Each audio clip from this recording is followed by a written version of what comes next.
I saw this question recently that was honestly kind of relatable. The question is, and to paraphrase, I always draw from reference. In fact, I always draw the exact reference photo.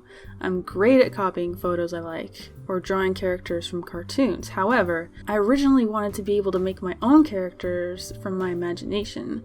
Whenever I try to draw on my own, I can't think of anything creative to make, and without references, it just looks terrible. But I don't want to just copy photos anymore. How do I learn to make cool creative art? Now, I actually feel like this is two different questions. How can I draw accurately without a reference?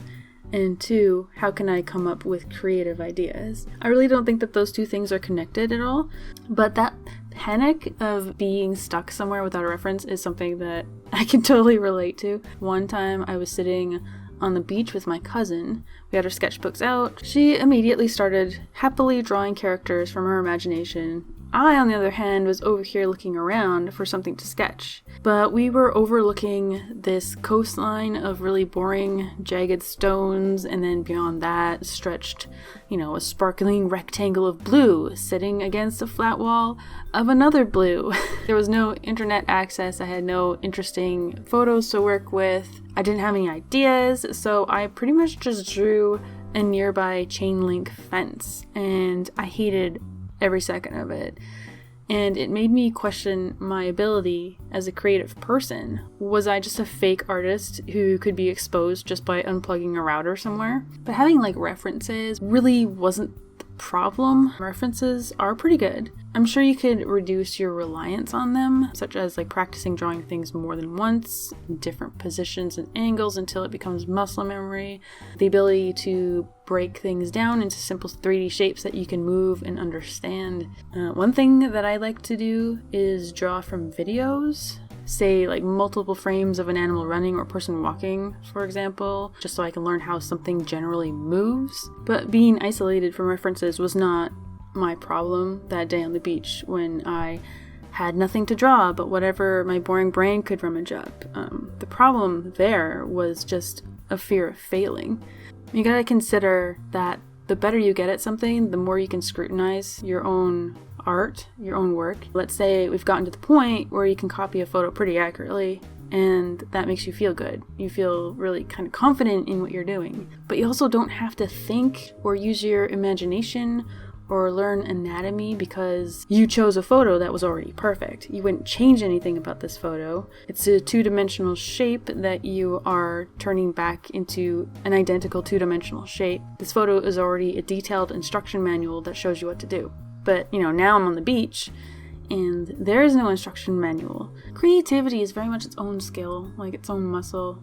I sometimes get stuck in these long study streaks of just sketching from pictures and objects a lot and ignore the creativity side. And that's okay, I just have to ease back into it. This is just an idea of what I would do.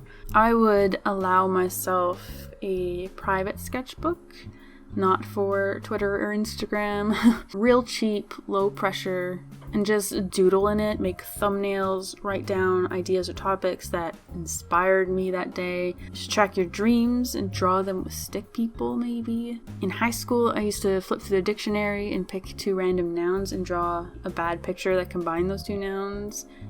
Draw some alarm clock helicopters and ladder fishes.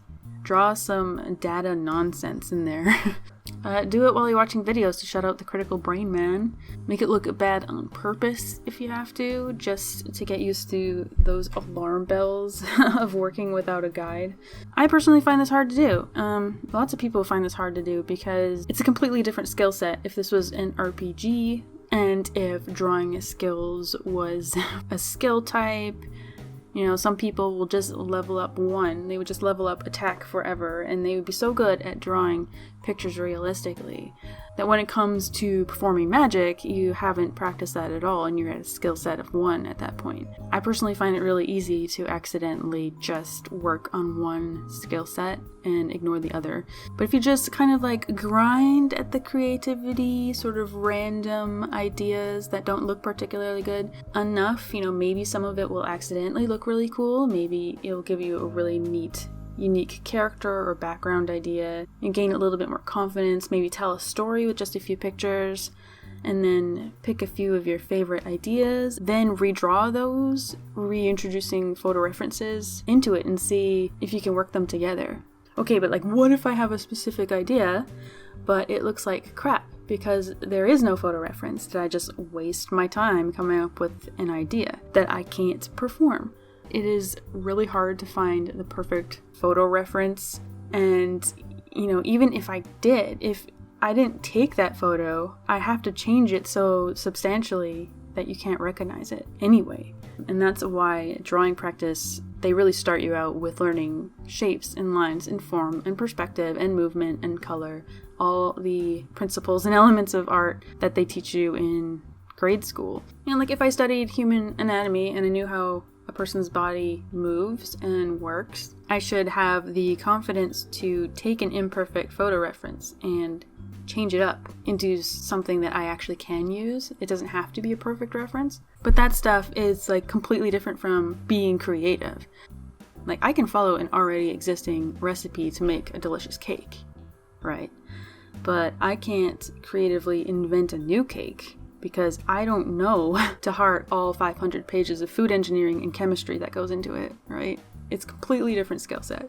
And some people have great drawing skills but feel empty of creative ideas, and others have a million ideas but wish they could draw better to pull it off. It doesn't mean that you're a fake artist or an uncreative person. It just means that we haven't been leveling up both skills at the same time. Did you also have a moment like mine where you came to this epiphany that like, oh, maybe I actually am not as confident in my artwork as I thought? Let me know what that was in the comments and give us some ideas of how you tackled that problem. Thanks for subscribing. I'll see you in the next one. I also sell original art, sketchbooks, really nice prints, handmade calendars, pet commissions, and even some one-of-a-kind wearable art jewelry. I also have a sketchbook club on Patreon, where we fill our sketchbooks according to a theme, and some tiers even get original sketches mailed to them.